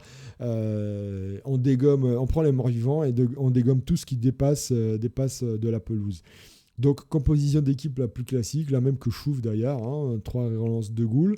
Bon, les mecs, ils savent ce qu'ils font. Hein. Buckler, encore une fois, il y a quelques saisons, a emmené les morts-vivants en playoff en finissant Bachelor à égalité avec Imperator Day. Donc il a quand même fini Bachelor avec le roster mort-vivant avant de déclarer forfait. Il a déclaré forfait. Il n'avait pas envie de jouer les playoffs. Et Yaouch, il joue mort-vivant, il n'arrête pas de le jouer sur Blood Bowl 3. Donc c'est des mecs qui savent jouer. Qui savent jouer à Blood Bowl. Bon, le problème, c'est que voilà, quand ils jouent tous les deux, il y a une inversion des planètes, il y a, je sais pas, une faille spatio-temporelle, je sais pas ce que vous voulez, mais ils perdent tous leurs moyens. Ils savent pas. Les gars, arrêtez de jouer en doublette. Vous savez pas jouer en doublette. Premier match, défaite. En plus, match-up pour eux. Hein. Scripting Kiss avec des humains. Les humains, pas en début de saison, pas les morts-vivants en début de saison, surtout pas. Et bien là, ils gagnent Scripting Kiss, en tout cas, Yaouch et Buckler, ils perdent. Qu'est-ce que vous voulez que je vous dise En réalité, si on regarde bien le début de saison, c'est plutôt un avantage. Hein. Franchement, normalement, ils auraient dû gagner contre Scripting Kiss. Après, ils ont un rookie avec des orques. C'est pas très alarmant. Le match témoin, ce sera la J3 contre Bosque. Mais là, c'est pareil. Prendre des nains en début de saison, quand il n'y a pas encore les gardes, tous les châtaignes dans tous les sens, c'est très bien pour les morts-vivants. C'est exactement à ce moment-là qu'il faut les prendre. Et derrière, ils prennent des orques noirs. Voilà. Toujours pareil, en début de saison, il n'y a pas de garde, il n'y a pas de blocage chez les orques noirs. Et des Amazones. Alors qu'à ce moment-là, il y aura certainement déjà un revenant avec tacle. Au moins un. Donc c'est du tout bon pour eux. Honnêtement, ils ont fait un faux pas catastrophique contre Scripting Kiss en faisant déjà pas mal de pecs. Et derrière, ça risque de défourailler. Et quand on regarde la suite de la saison, ça va. C'est très ouvert. Ok, ils rencontrent Azrog et Slade Mortis, mais là, c'est pareil. C'est en fin de saison. Ils devraient déjà avoir assuré leur qualification en play-off. Et franchement, moi, je ne les vois pas ne pas aller loin dans la compétition. Et après, en play-off, si ça se trouve, s'ils ont une équipe de brutasses, ils peuvent tout dégommer. Hein. S'ils ont du tac de partout, des châtaignes, des gardes de partout, ils peuvent dégommer les adversaires. Ça peut aller très très loin. Encore une fois, c'est des vétérans, c'est des mecs qui savent jouer. Ils ont démontré par le passé qu'ils savaient jouer mort-vivant. Ils ont un tableau très très ouvert pour eux. Moi, je pense que, bon, encore une fois, faux pas première journée. Ça va être un des rares. Ça va aller très loin. Jusqu'à la 5e journée, je leur donne 8 points. Et moi, je le mets directement au tier 1 cette année, prétendant au titre. Encore une fois, Buckler l'a montré il y a 2-3 ans qu'il maniait le roster mort-vivant à merveille. Yaouch, pareil, il sait jouer parfaitement ce roster-là. Donc, ça peut aller très, très, très, très loin. Attention, les gars. Attention à ce que vous faites. Hein. Ne faites pas exprès de perdre juste pour me faire démentir. Hein. Attention, hein. Je vous surveille, les gars. Les nains maintenant. Bah, tiens, Bosque. Bosque, Bosque en nain. Tiens, c'est une vieille rengaine que voilà. Hein. Vous voulez voir? Vous voulez voir un Bosque en nain? Attention. Allez, c'est sa 5e saison en nain. Rajoutons à cela 2 saisons en nain du chaos. Hein. Bosque et les nains, ouais, c'est une histoire qui dure. Mais effectivement, c'est une histoire qui dure. Sauf que Bosque, cette année, les nains, bah, c'était son deuxième choix en réalité. Hein. Un Bosque. Hein. Un Bosque, petit coquino, petit cachotier. Tu voulais faire faux bon à tes petits poilus, à tes petits barbus. T'avais opté pour les orques. Hein. T'avais opté pour les orques. Hein. Est-ce que tes petits protégés le savent qu'ils ne sont que le choix numéro 2 hein. Tu veux que je leur dise? Tu veux qu'ils te foutent en l'air la saison? Enfin bref, Bosque, on connaît. Hein. On connaît. En réalité, c'est allé 2 fois en playoff avec les nains. Et compo d'équipe totalement classique, comme il aime. Il adore jouer avec les 2 tueurs de trolls dès le départ. Il n'a pas peur de ça. Il y va, il vous dégomme, et il vous rentre dedans, et il dégomme tout ce qui passe. Tout ce qui passe à portée des points de ses joueurs. Le premier, bah, c'est Alaric. Alaric, il a souffert, avec notamment, si on regarde bien, un blitzer qui s'est déjà pris -1 en force. Au revoir le blitzer, Scaven. Victoire solide pour Bosque, évidemment. 4 sorties réalisées. On a déjà un garde, un blocage. Rien à dire, magnifique. C'est du tout Bosque. C'est du Bosque tout craché. Donc début de saison très très ouvert pour lui. Ok, il y a les gnomes de Zaiko à un moment, d'accord. Il va moins rigoler le petit Bosque face au gnome de Zaiko. Mais le début de saison, c'est un début de saison de rêve pour lui. Hein. Scaven, Homme Lézard. Qu'est-ce que vous voulez que je vous dise? Les tacles, ça va y aller à gogo. Donc voilà, il va s'éclater. Bon, la J3 contre Buckler et Yaouch, c'est là, elle vaudra son pesant d'or. Ça va véritablement être un match test pour lui. Mais bon, si on regarde bien son début de saison, il va y avoir quand même quelques belles victoires, je pense, pour Bosque. Juste de quoi lui permettre de rouler sur l'os de la compétition. Et le reste du calendrier, c'est plus couvert. Hein. Honnêtement, c'est plus couvert. Il y a bien un Zaiko, comme je disais, sur son chemin. Il y a bien un Bucks également en Norsk. Mais c'est clairement, le reste est clairement gérable, clairement à sa portée. Sauf si, donc ça devrait aller en playoff. Hein. Ça devrait aller en playoff, sauf si c'est comme l'année dernière, il décide pour le Money Time de partir en Corse plutôt que de jouer ces matchs. Bon, là, c'est lui que ça regarde. Hein. Mais sur le début de saison, de toute façon, je pense que ça va être une saison réussie. Sur le début de saison, il peut faire facilement 8 points jusqu'à la J5. Et ensuite, moi, je vais le classer en tier 2, valeur sûre. Je pense que ça va en playoff cette année. Encore une fois, Bosque avec ses nains. Imuserg, un autre coach qui nous fait le grand écart. Le petit jeune, il se dit, moi je suis comme Van Damme, rien à foutre, je suis souple. Je vous fais le grand écart facial entre 2 équipes de Blood Bowl, il n'y a pas de souci. Il avait joué Amazon l'année dernière, saison très réussie parce qu'il gagne le prix du crampon d'or et celui du meilleur chasseur. Tiens, ça me fait penser, Imuser, qu'il faut que je te remette ton prix, hein, ta figurine, ton trophée. Donc, faut qu'on se coordonne. Bah, il nous montre qu'il aime bien les rosters solides quand même, hein, qui ont l'habitude de parfait. Hein. Amazon une année, Nain cette année, donc voilà. Il va pas jouer il va pas jouer de l'original. Hein. Lui, il vise les rosters optimisés. Bon, après, ça va être quand même compliqué de parfait au niveau agression cette année, Imuserg. Avec tous les minus qu'il y a, ça va être très très dur. Pareil pour le Bachelor, hein, avec les 4 morts vivants. Ne te dis pas que c'est gagné d'office le prix du Bachelor. Hein. Après, on ne sait jamais, parce qu'il a une adversité très éclectique. Très éclectique, il y a du tout. Il y a du léger, il y a du lourd. Honnêtement, sur le début de saison, il peut espérer de grandes performances. Il y a les vampires d'Alchemy et Hank, il y a les orques noirs de Poire Bricot. En ouverture du championnat, ça peut être intéressant pour lui. Ça devrait lui permettre de bâtir une équipe solide, peut-être quelques gardes assez rapidement. Après, l'adversité, elle arrive très vite.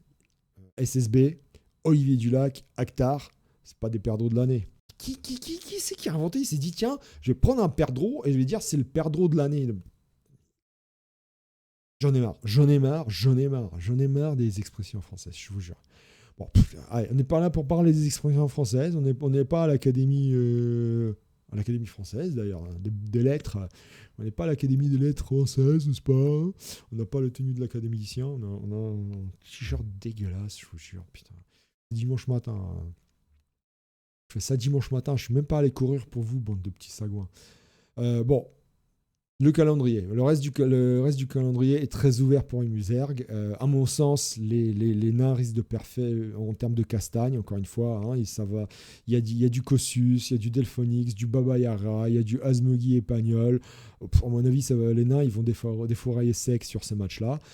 Il va se mêler à la course au playoff, c'est sûr. Donc, on verra. On verra. Et vous savez, en parlant d'expression, il y en a une lutétienne d'expression, tiens, avec les nains. Vous la connaissez, je ne veux pas vous la dire. Donc, et Muserg, attention à ne pas passer pour le petit con ou le gros con. Donc, allez, sur le premier tiers de la saison, 6 points sur le premier tiers de la saison. On va le mettre, vu que le calendrier s'ouvre par la suite, on va le mettre tier 3, outsider. Ça va se mêler à la course au playoff, c'est sûr. Les nains du chaos, c'est notre caviste chanteur préféré. Il opte pour un autre roster de bourrin cette année. Après une première expérience un peu compliquée avec les morts-vivants, ça s'est très moyennement passé, il part sur un autre roster solide bien sûr, mais peut-être un petit peu plus corsé à jouer que le mort-vivant en réalité. Après, sa compo d'équipe, elle me rassure sur le fait qu'il a bien compris comment fallait positionner l'équipe et comment fallait jouer contre. On verra ce que ça donne. Grosse interrogation pour lui parce que on se dit qu'avec 6 nains tacleurs, les Imperator Day ou Azroag en début de saison, ils vont bien faire la gueule, hein, sincèrement. Poire, Abricot et les gobs, pareil. Enfin, les gobs de ces orques noirs, évidemment, vont faire la tranche. Hein. Je pense que s'ils ne comptaient pas tomber sur du mort-vivant, du nain du chaos aussi vite.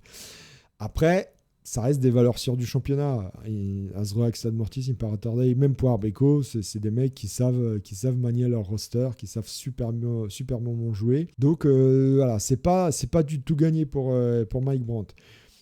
Après, pareil, il y a des vampires qui risquent de poser énormément de soucis à Mike Brandt. Je sais pas s'il sait quelle est la meilleure tactique pour jouer en vampire. Moi-même, je la connais pas, surtout avec des nains du chaos. Je sais pas comment les nains du chaos doivent jouer contre les vampires. Est-ce qu'il faut faire de la grosse défense solide, leur mettre plein la gueule? Est-ce qu'il faut essayer de marquer vite avec les centaures? J'en sais rien, surtout que là, c'est des vampires. C'est des vampires, c'est des mecs qui ont déjà roulé leur boss sur Blood Bowl. Rouler leur boss. Quel boss? Mais ils ont pas de boss. Quel boss? Mais pourquoi rouler une boss? Une boss, ça se roule pas. À la limite, t'aurais dit rouler leur bille, mais rouler leur boss. Putain, j'en ai marre. Enfin bref, c'est Kral, JC et Dexine en face, quoi. Dexine qui est le maître escalité vampire de la vitesse, donc ça va pas être de la tarte. Bon, ça va être un début de saison compliqué, même s'il y a deux Amazones et des orques noirs, ça va être compliqué. Et quand on regarde le reste de la saison, c'est pareil. Sur le papier, il y a 3 minutes. Sur le papier, les nains du chaos ont de quoi les encaisser. On va dire qu'ils vont en faire qu'une bouchée. Mais de l'autre côté, il peut exploser sur les crampons des minus. Idem avec les orques qu'ils rencontrent, l'équipe elle peut se faire démonter. Donc franchement, je ne sais pas sur quel pied... Non, je ne sais pas quoi dire. Voilà. Interrogation pour Mike Brandt. Il ne va pas danser. Non, il joue au Blood Bowl. Il ne danse pas sur un pied ou sur l'autre. D'ailleurs, on danse sur les 2 pieds. Pourquoi danser sur un pied? Qui est le débile qui danse sur un pied? Sur quel pied danser? Non, mais sérieusement. Bon, bref, grosse interrogation pour Mike Brandt. Début de saison difficile, même s'il y a encore une fois des Amazones et des orques noirs. 3 points. Tier 4, interrogation. On va s'interroger pour Mike Brandt. S'interroger sur quel pied il va danser. Alors, la blatte maladorante, pour le coup, le stick, on commence à le connaître. Hein. On commence à le connaître à la vitesse. C'est un bon gros bourrin comme on les aime. Et son choix de roster confirme la chose. Après les orques l'année dernière, place au nain du chaos. Pas d'APO, pourquoi faire la peau, mais 12 joueurs pour bien agresser si on peut agresser. Hein. Si on met un adversaire au sol, on va bien l'agresser. Autant vous dire, les 2 premiers adversaires, ils vont tirer la tranche. Hein. Ils vont tirer la gueule parce que les deux adversaires, c'est des vampires, c'est Martoni et Luix. Et puis le Liquid et Squeeze en Amazon qui sont déjà hyper blessés, ils n'ont plus leur 4 de force. Donc je pense que là, la blatte, elle se frotte les mains. Hein, la blatte, elle se frotte les mains. Et derrière c'est un peu open bar pour la blatte. Il y a du slan fracasse, il y a du chaos sans bloc. et des bas-fonds, pareil, avec les esquives qui vont un peu couiner. Donc, la blatte, il se dit, miam, là, j'ai de quoi croquer, j'ai de quoi manger. En réalité, il peut réussir une belle performance sur le début de saison. Hein. Après, reste à voir son niveau de jeu. On a vu que l'année dernière, en Orcs, c'est très moyennement passé. C'était passable, mais sans plus. Il avait bien fini la saison, mais c'était très compliqué sur toute la première moitié de la saison. Et le truc, c'est que derrière, bon, il a un début de saison très ouvert, mais derrière il y a de la grosse, opposition, il y a de la grosse adversité. Il y a des vampires qui vont lui poser des problèmes à cette période de l'année. Il rencontre quand même 3 vampires sur les 5. 3 vampires sur les 5. Est-ce qu'il sait jouer contre les vampires ? J'en sais rien. Il y a du mort-vivant, il y a du homme lézard à cette période de l'année qui vont être durs à jouer pour les nains du chaos. Et il y a du nain aussi. Il y a du nain. On sait bien que les nains, c'est un peu meilleur que les nains du chaos dans le duel entre les deux. Donc vraiment, grosse adversité et grosse interrogation sur la blatte molodorante. Faut qu'il gère les matchs clés. Faut qu'il gère les matchs clés. Je sens un début de saison très réussi pour lui et ça s'effondre par la suite. On a du chaos. On a déjà connu ça l'année dernière avec Doug Grodznik qui avait fait que des victoires ou quasiment que des victoires sur le premier tiers de la saison et après il n'a plus rien fait du tout. Je pressens une saison un peu identique pour la blatte cette année. Donc 8 points sur le premier tiers de la saison, mais je vais quand même le mettre en tier 4 interrogation parce qu'il y a beaucoup d'adversité par la suite de la compétition. Allez, on passe au dernier roster pour aujourd'hui, pour cette première vidéo, les Nécromanciens.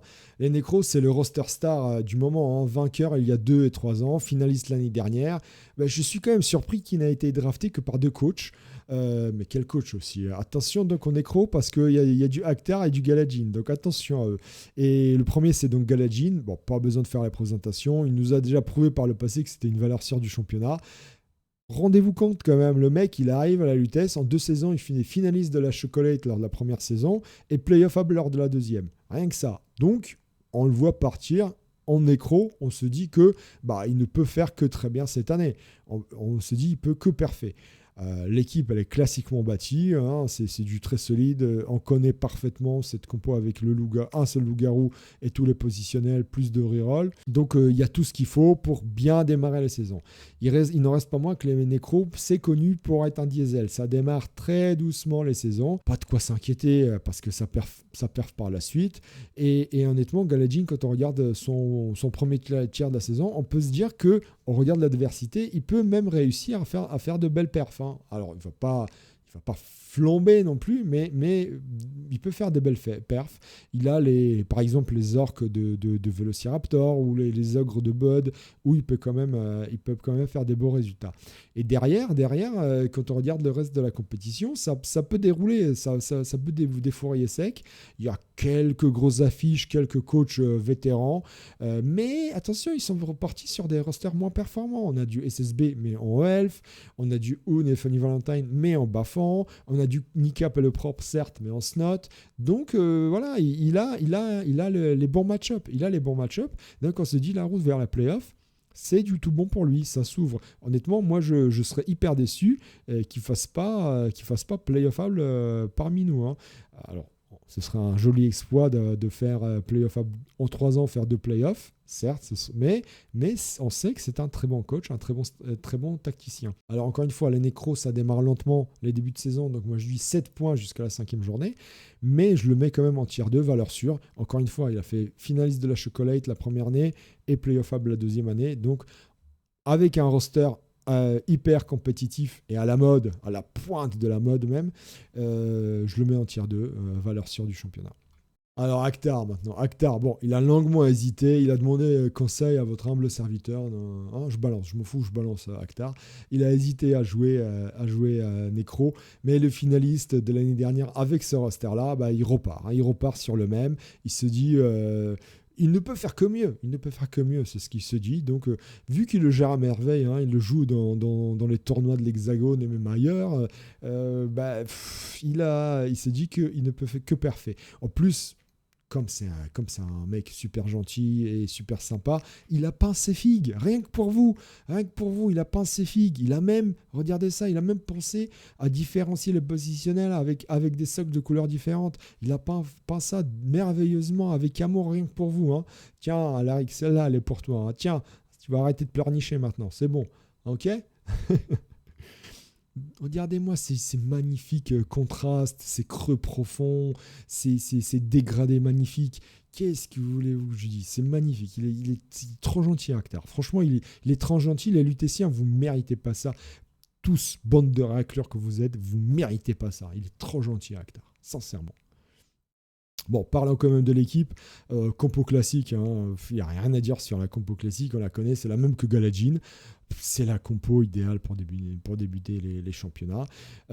Et après, au niveau de sa calendrier, ça ne va pas être de tout repos. Après, Akhtar, il a l'habitude. Rappelez-vous, l'année dernière, il était au fond du trou avant de repartir de plus belle, je vous le montrerai.